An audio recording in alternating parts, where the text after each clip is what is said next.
The dusty wind of Enugu blew silently through the narrow alleys of Coal Camp, carrying whispers from a forgotten past. It was a typical afternoon, hot and heavy with secrets. In one of the weathered, corrugated houses sat Amarachi, a young woman with eyes as hard as obsidian and a heart weighed down by chains no one could see. They called her Iron Lady, not out of respect but out of fear. Amarachi had earned her reputation. With her mother long gone, her father crippled by alcohol, and 3 younger siblings relying on her, she had turned her pain into power. But power in Enugu came with a price. And for Amarachi, that price had been her soul. She ran errands for the town's most feared dealer, Ogugwa. From fake passports to stolen phones, Amarachi could sniff trouble and escape it before it caught wind. She never smiled, she never begged, she never cried, until today. A loud knock thundered through their shanty. Her youngest brother, Ebuka, ran to the door, but Amarachi grabbed him. "Stay back," she growled. She opened the door slowly. Standing, there was a tall figure in a brown, dust-covered agbada.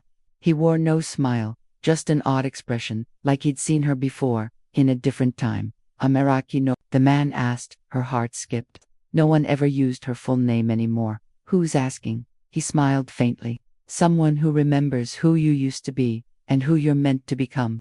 Before she could reply, he handed her a small, sealed envelope. It was old, edges frayed, like it had survived a fire or worse. Amarachi hesitated. Her fingers brushed it like it would burn her. Then she took it. "Who gave you this?" she asked sharply, but the man was already walking away, vanishing into the haze of the afternoon sun like a ghost. Inside, Ebuka and his 2 older sisters, Ijeoma and Chisholm, watched her with wide eyes. Amarachi said nothing. She just stood by the window, envelope in hand, heart pounding. She tore it open slowly. Inside was a letter, handwritten. The words hit her like stones. Amarachi, the truth will find you whether you run or fight. What you buried will not stay hidden. You have 7 days. After that, the past will come for you. Be ready. She dropped the paper. Her hands trembled. That letter wasn't just a threat. It was a reminder of something, someone she had long buried. And now, it was coming back. She paced the small room. "It's a prank," she whispered. "Maybe Ogugwa is testing me." But deep down, she knew. The handwriting was familiar. The way the letter was signed, M. Only one person had ever called themselves that, and that person had vanished 5 years ago. A name she hadn't spoken since Makuochi, the one she betrayed. That night, Amarachi didn't sleep. She sat outside on a stool, staring at the stars like they held answers. The city was quiet, but her mind was loud. Memories flashed of a girl with laughter like a waterfall, eyes full of fire, and trust unbroken. Makuochi had been her best friend, her sister in every way that mattered, until the betrayal. Back then, they had both worked under Ogugwa. Makuochi was smarter, bolder. They had planned to escape Enugu together, start fresh. But one night, Amarachi did something she never forgave herself for. She gave Makuochi's name up to Ogugwa to save herself from a deadly shipment gone wrong. And Makuochi vanished. Everyone assumed she was dead. But now, this letter, 7 days, Amarachi murmured. The next morning, she took a back route to Ogugwa's warehouse. It was an abandoned paint factory turned into an empire of crime. She entered without knocking. The men inside paused but said nothing. Ogugwa sat at the back, cigarette between fingers, his eyes sharp as machetes. "You look worried," he said.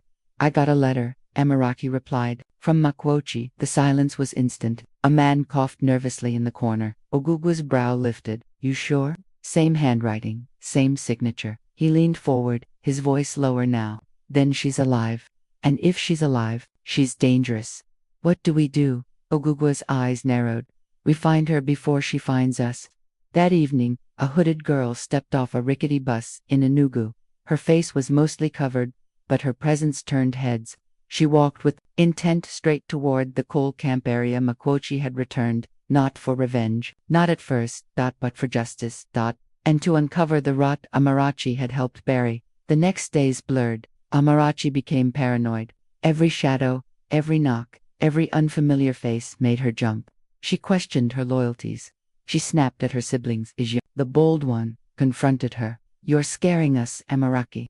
What's going on?" She almost told her, almost confessed everything, but she stopped.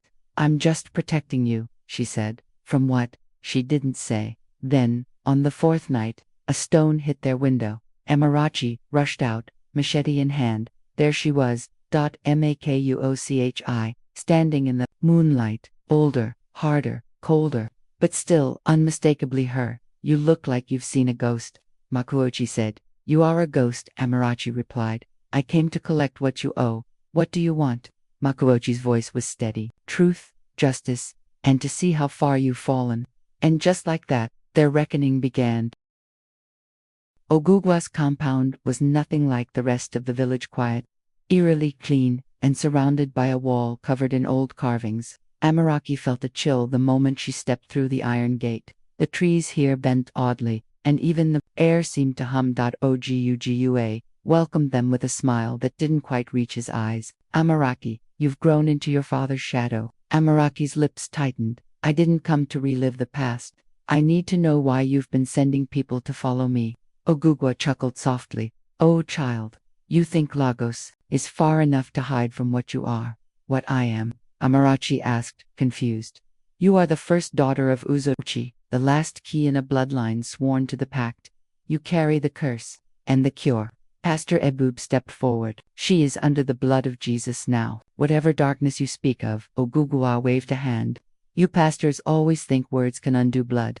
He walked to an old shelf and pulled out a leather-bound book. He opened it to a page that showed a symbol on Ouroboros wrapping around a flame. This, he said, pointing to the symbol, is the seal of Ekwensu. Your father broke the balance when he tried to leave.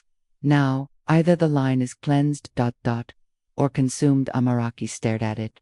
I don't believe in your curses. Belief is irrelevant. Blood remembers, and if you're not careful, the blood will burn everyone you love. He closed the book with a thud. I won't join you, Amarachi said, and I won't let you hurt anyone else. Ogugwa's smile faded. Then you leave me no choice. Suddenly, a crow flew into the room, screeching wildly before perching above Ogugwa's chair. Its eyes glowed faintly red. Makuochi stepped between Amarachi and Ogugwa. If you touch her, we'll bury you next to the last fool who tried. Ogugwa tilted his head. You may have come with strength, but you've forgotten how deep this goes.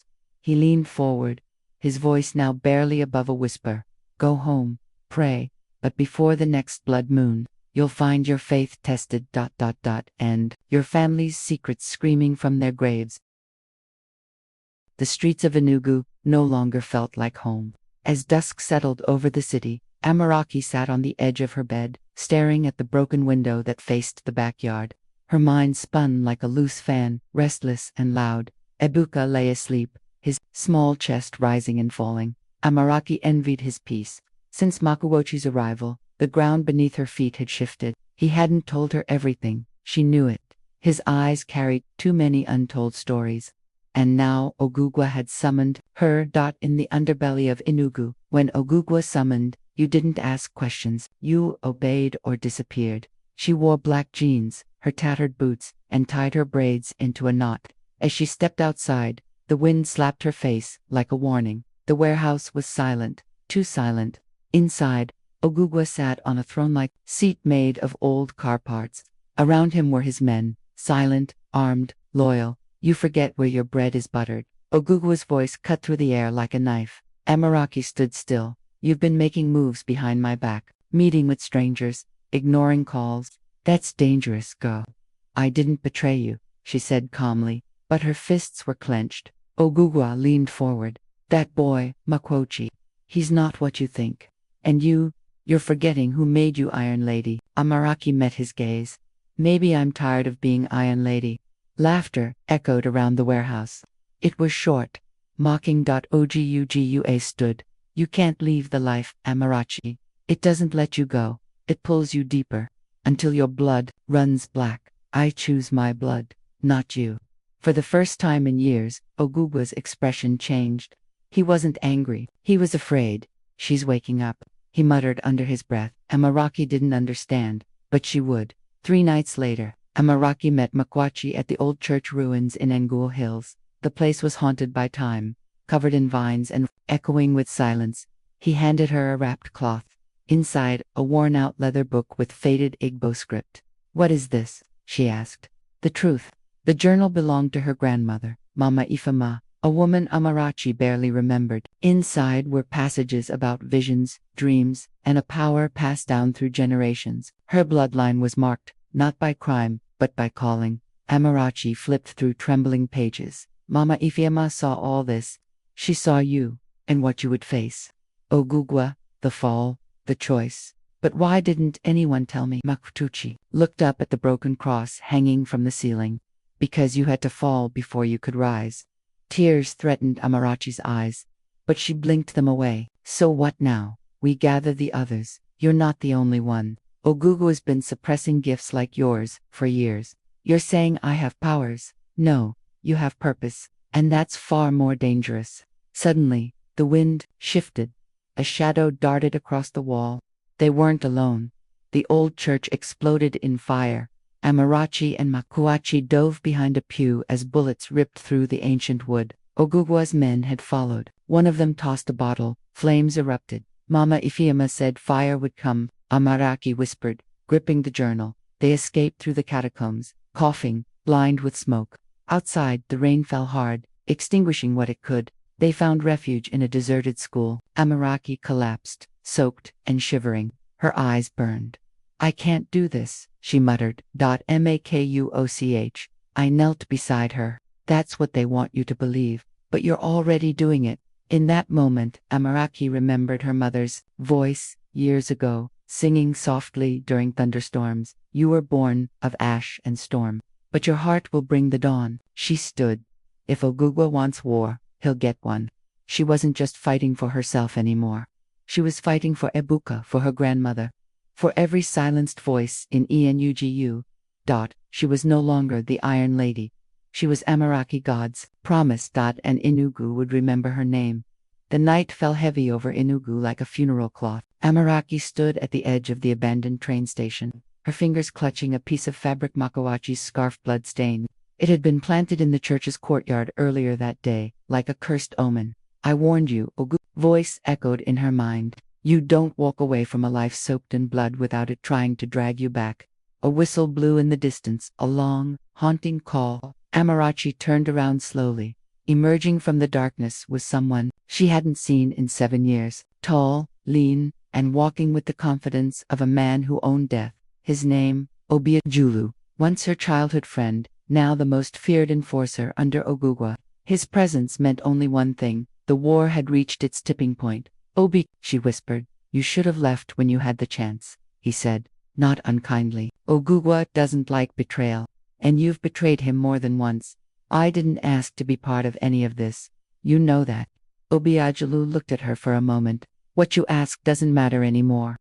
The blood bond you made, it runs deeper than choice. Suddenly, headlights flooded the station from behind her. A black SUV pulled up, and Makuachi stepped out alive, limping, but angry. Amarachi's eyes widened. You set me up. Makuachi's expression hardened. I needed to see if you would fight for what you believe in, or run like Mama did when things got hard. Amarachi took a shaky step forward. Don't you dare mention Mama. You don't know what she suffered, what I suffered.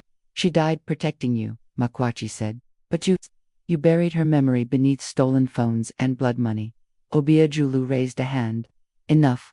Ogugwa's men are coming. We either settle this now, or we all die. The sisters locked eyes. A silent agreement passed between them. I'll help you finish this, Amarachi said. But after that, I'm done. Makuachi nodded. Then let's make this count.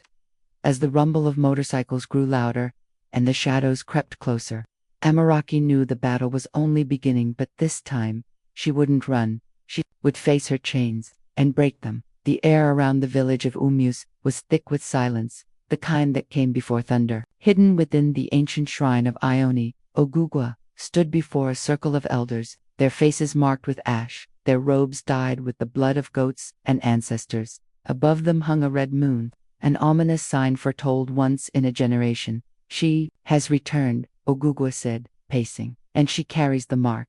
The mark was supposed to die with her mother. One elder hissed, You promised, Ogugwa. Ogugwa's voice thundered. I promised her control. But Amarachi is something else. She has the blood, but not the obedience. Outside the shrine, Obiajulu and Makuachi waited. Makuachi clenched her jaw. He's planning the blood moon ritual.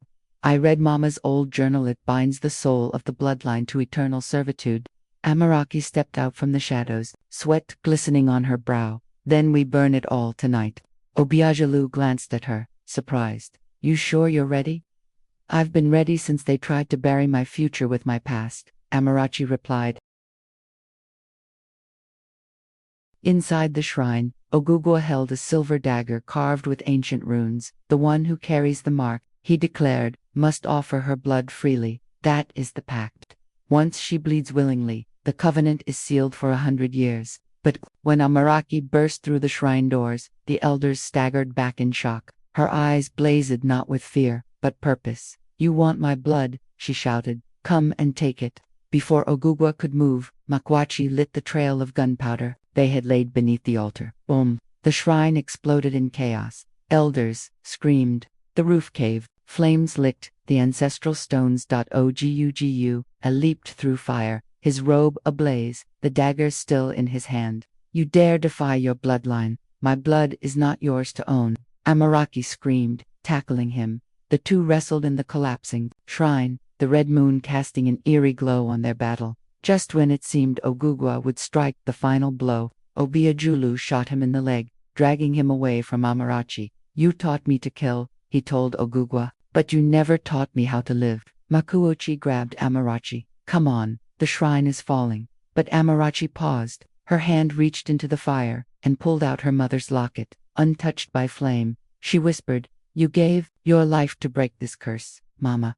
I'll finish what you started. As they escaped the ruins, the blood moon disappeared behind clouds. For the first time in years, silence returned to Umu's, but deep beneath the ashes, Ogugwa's body was nowhere to be found. The drums began to beat in the dead of night, low, rhythmic, ancestral. In the old family compound deep in Oka's forested border, Ogugwa stood before a massive iron gate etched with Nsibeti symbols, warnings, protections, blood oaths. Behind him, a dozen men knelt in silence, each of them bound to him by fear or favor. But tonight was not about loyalty, it was about legacy. Inside the shrine, Ogugwa lit the final torch. The walls trembled slightly, as though something inside the earth stirred. The blood moon was rising. Back in the safe house, Amaraki scrubbed the blood off her hands. Not just physical blood, psychological stains that no soap could erase. Makuochi paced like a lioness. Pastor Ebub stood by the window, prayer muttering under his breath. What is he planning? Amaraki asked, still shaken by Obiajulu's warning. You think this is a turf war? This is a resurrection. Pastor Ebube turned, face pale. The blood moon aligns once every 27 years. In some families, it's just folklore. In others, it's a ritual, a pact made by your great-grandfather Amarachi. My Watcher family traded something generations ago, power, wealth, in exchange for bloodline servitude. Ogugwa is trying to fulfill the final clause. Makwachi's mouth tightened. And what's the final clause? Ebub's voice dropped. The blood of the prodigal, the one who ran but returned. The chosen child. Amaraki stepped back. No, I'm not the chosen one. I never wanted any of this.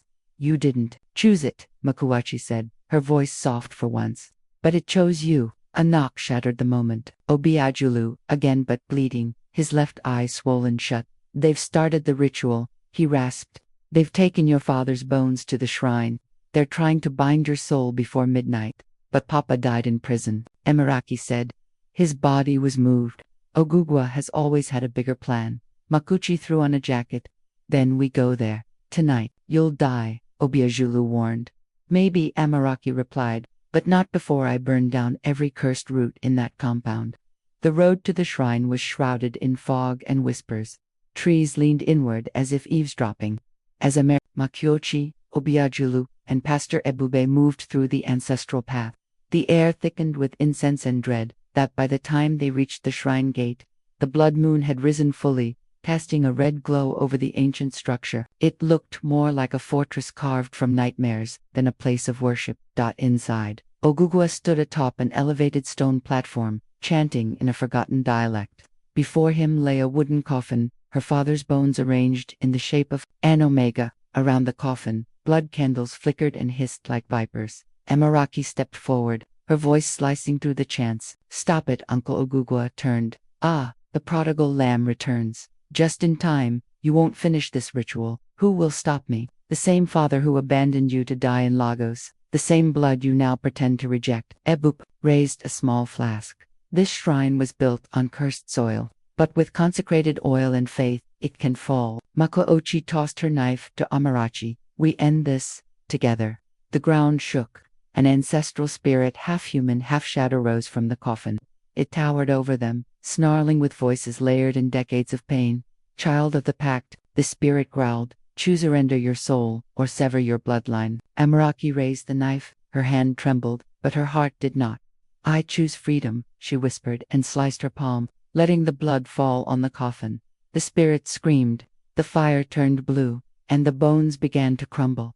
Ogugwa screamed in agony. You fool, you've destroyed the legacy. No, Amarachi said. I've redeemed it. The spirit vanished. The shrine cracked. The blood candles died out. Ogugwa tried to flee but was stopped by Makowachi's blade. Not this time, she said, and struck. The shrine collapsed behind them as they walked away, Amarachi's final chains breaking. They returned to the safe house, not as fugitives, but as survivors. Amarachi's bandaged hand pulsed with pain, but her heart felt lighter than it had in years. Ebubi poured tea. You did what no one else could. You broke a generational curse. Obiajulu sat nearby, cleaning a wound on his arm. What now? Amarachi looked outside at the first rays of dawn. Now, we rebuild, but not in fear and faith. Makochi smiled faintly. You're stronger than we ever gave you credit for, and you're softer than you let anyone believe, Amarachi replied. They laughed, a strange, healing sound. Weeks later, Amarachi stood outside a women's shelter she helped fund. On the wall behind her, a mural of phoenix wings spread wide over her head. Beneath it, rise again. She turned to the first girl entering the shelter. You're safe here, and you're not alone. The girl smiled. Thank you. Amarachi didn't respond with words. She just nodded, her heart finally at peace. As she walked back to her jeep, she looked up at the morning sky. No blood moon, no chance, just light.